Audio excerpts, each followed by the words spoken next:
बरसाना के राधा रानी मंदिर की कहानी न केवल आध्यात्मिकता से परिपूर्ण है, बल्कि इसमें ऐतिहासिक घटनाओं का चमत्कारी स्वरूप भी शामिल है। यह कथा औरंगजेब के समय की है, जब ब्रज के मंदिरों पर आक्रमण किए जा रहे थे। इस समय राधा रानी के मंदिर और उनकी प्रतिष्ठा की रक्षा में अद्भुत चमत्कार हुए, जिनसे बरसाना की लाज बची। औरंगजेब के शासनकाल में उनके सैनिक ब्रज के मंदिरों को खंडित कर विग्रहों को अपने कब्जे में ले रहे थे। वृंदावन के गोविंद देव जी को जयपुर भेज दिया गया। मदन मोहन जी और अन्य विग्रहों को भी सुरक्षित स्थानों पर पहुंचाया गया। जब औरंगजेब के सैनिक बरसाना पहुंचे, तो वहां के गोस्वामियों और भक्तों ने राधा रानी की मूर्ति को बचाने के लिए योजनाएं बनाई। राधा रानी की विग्रहों को शिवपुर के राजा के पास भेज दिया गया, क्योंकि राजा भक्तिपरायण थे और उन्होंने विग्रहों को शरण देने का वचन दिया।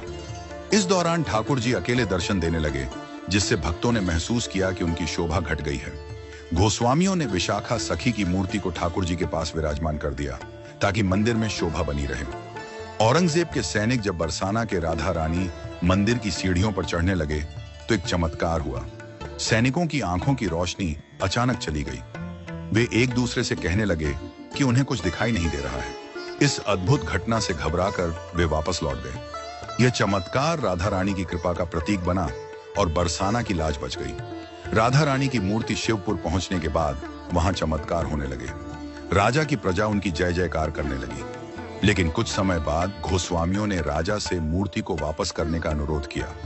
राजा ने इसे साफ मना कर दिया, जिससे गोस्वामियों के बीच हलचल मच गई। राधा रानी ने शिवपुर में सेवा कर रहे तीनों पुजारियों को स्वप्न में दर्शन दिए और कहा कि उन्हें बरसाना ले जाया जाए। स्वप्न में उन्हें दिखाया गया कि राजा के सभी द्वार खुले हुए हैं और सैनिक सो रहे हैं। पुजारियों ने इस आदेश का पालन करते हुए मूर्ति को छुपाकर बरसाना लाने का साहसिक निर्णय लिया। स्वप्न के अनुसार सभी द्वार खुले मिले और पुजारियों ने मूर्ति को बरसाना लाने में सफलता पाई। बरसाना में लौटने पर गोस्वामियों ने ठाकुर जी के पास विशाखा सखी की मूर्ति को विराजमान किया।